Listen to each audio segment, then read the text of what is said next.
Bien, de regreso con ustedes a través de Globovisión con mucho más de Primera Página, 7 de la mañana, 31 minutos. Estamos conversando esta mañana con Rafael Calles, gobernador del Estado portugués. Hablábamos de la situación agrícola del país, del Estado portuguesa propiamente, y también vamos a entrar en política nacional. Menciona el tema del bloqueo como una de las principales razones que ha afectado el suministro de agua potable, que ha afectado la situación del campo venezolano. Y le consulto, Fedeagro dice que Venezuela tiene 12 años en caída sostenida a nivel de producción nacional.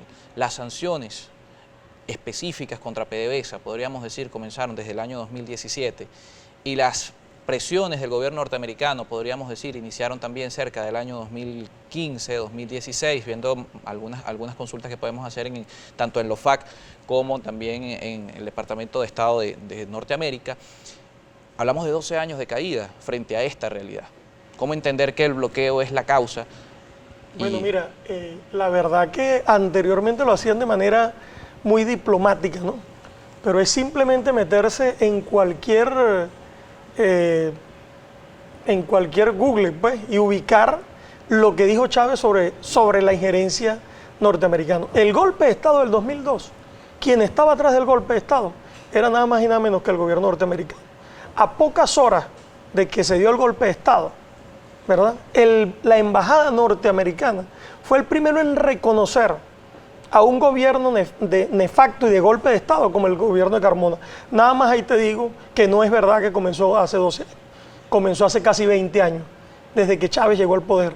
Comenzó el tema del bloqueo a nuestro país, el tema del control de la empresa petrolera. ¿Y por qué se agudiza? Bueno, porque ellos querían tener control de las riquezas venezolanas y por un tema también de carácter ideológico, que no quieren que los pueblos gobiernen. Definitivamente. Pero nadie puede dudar, a mi modo de ver las cosas, si le da realmente el estudio a la situación de este país que nos ha afectado, sin duda, lo que tiene que ver con el bloqueo. En la actualidad, Obama ya lo decía, nosotros somos una amenaza inusual. ¿Qué amenaza podemos ser nosotros para los Estados Unidos?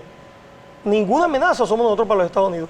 Y obviamente en los últimos meses, en los últimos años, ha venido ya siendo... ha venido la amenaza de los Estados Unidos contra el pueblo venezolano. Las sanciones han sido públicas.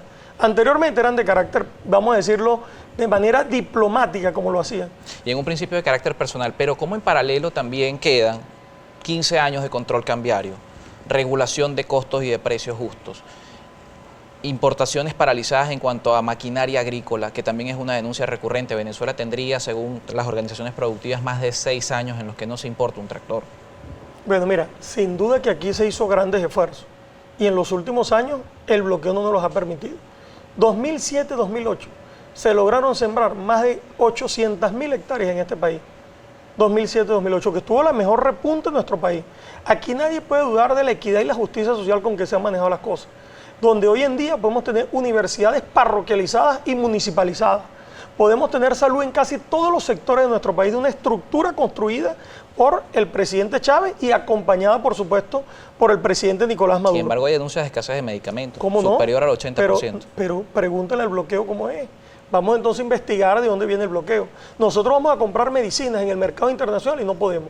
Tenemos que hacerlo a través de, financieramente, no podemos pagar directamente a ninguna agencia que tenga temas que venda medicina directamente porque no hay manera de hacerlo. Entonces, hemos tenido que buscar nuevos mercados. Pero yo te voy a decir algo. La verdad que los venezolanos tenemos una habilidad para poder solventar los problemas de manera muy rápida. Y lo estamos haciendo. Obviamente al momento, el impacto, lo que se ha significado, el bloqueo económico, bueno, estamos ya buscando mecanismos para solventarlo. Pero aquí nadie puede decir de que no ha existido una política contraria. Dígame la oposición guarimba, golpes de Estado. Lo último, bueno, que lo vienen haciendo hace mucho tiempo, robo también a todo el recurso que le dieron para el tema humanitario, que terminaron en otros fines distintos a los que realmente fueron.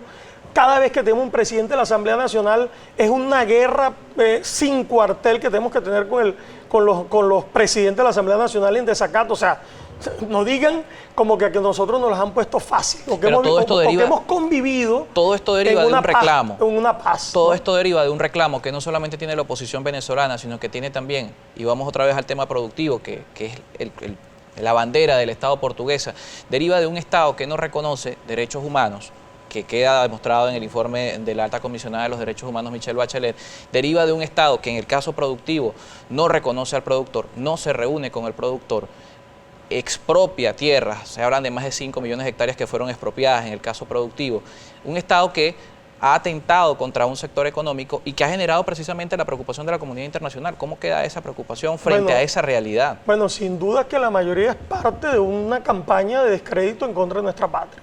En su mayoría. Pero sí se hicieron las expropiaciones. Por ejemplo, de que no nos reunamos con el sector productivo, mira, bueno, es cuestión de que veas mi Instagram. La OIT estuvo en Venezuela la semana pasada porque el diálogo tripartito no se cumple según la comisión de encuestas.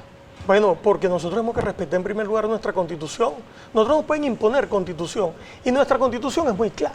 Aquí se eligen los presidentes por unas elecciones, hermano, y el único elegido por elecciones se llama Nicolás Maduro Moro. Yo quisiera preguntarle a la OIT o preguntarle al Imperio Norteamericano cómo es que reconoce a alguien que fue elegido en una asamblea de ciudadanos porque él le provocó. O sea, a esa otra pregunta yo la hago entonces, se la hago a los televidentes. Entonces, ¿cómo es que, verdad, un gobierno en el mundo prohíbe a un gobierno legítimamente constituido a través de una constitución de Estado, cómo es que le prohíbe comprar en cualquier parte del mundo lo que él desee, con dineros que son del Estado?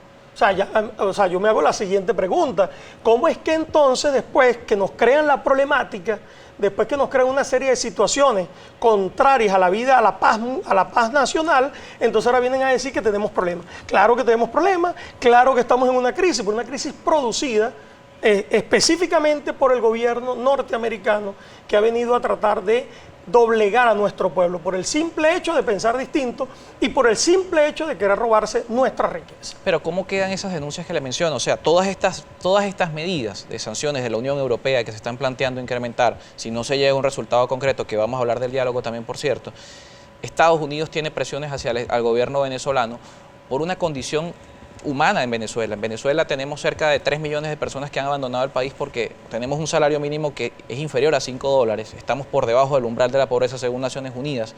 ¿Cómo quedan este tipo de reclamos? ¿Son reales o son...?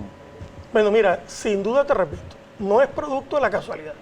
Es producto de la situación que hemos estado viviendo, de la crisis que hemos vivido. Una crisis, te repito, que no es una crisis generada por nosotros. Una crisis generada principalmente por la oposición, que ha pedido bloqueos de todos tipos. Entonces tú, para resolver un problema, ¿verdad?, que según el gobierno norteamericano es ilegitimidad, lo vas a resolver con otra ilegitimidad. Y tú, para resolver un problema de hambruna de un pueblo que según ustedes hay una hambruna aquí, cosa que yo no la veo. No, según las organizaciones... Bueno, me refiero a la Organización de Naciones, disculpa personalizarlo, ¿no? Según la Organización de Naciones Unidas, que existe producto de un bloqueo y nadie se da cuenta del bloqueo. O sea, es mentira entonces que nosotros queremos comprar medicinas en el mercado internacional y no nos permiten comprarlas. Es mentira que nosotros nos han bloqueado barcos que vienen con NPK, que vienen con fertilizantes, que vienen con semillas y no permiten llegar al país. Ahorita, específicamente el tema del gas. Teníamos 5 buques, navieras que eran lamentablemente de otros países, que nos prestaban servicios para poder movilizar el gas de un punto a otro y producto del bloqueo económico, entonces se llevan las navieras. Pero te termino con esta idea, ¿no? O sea, la manera de tú resolver el problema es tratando de aumentar la crisis. O sea, ¿y el Estado cómo busca resolver el problema? Bueno, porque al final hay un reclamo. De mil maneras la estamos buscando. Vamos a conversar sobre eso en la siguiente parte del espacio. 7:40 minutos de la mañana. Estamos conversando con el gobernador de Portuguesa, Rafael Calles, hoy en Primera Página. Recuerden, @Primera Página, nuestra cuenta en las redes sociales. En la siguiente parte estaremos dando lectura a sus comentarios.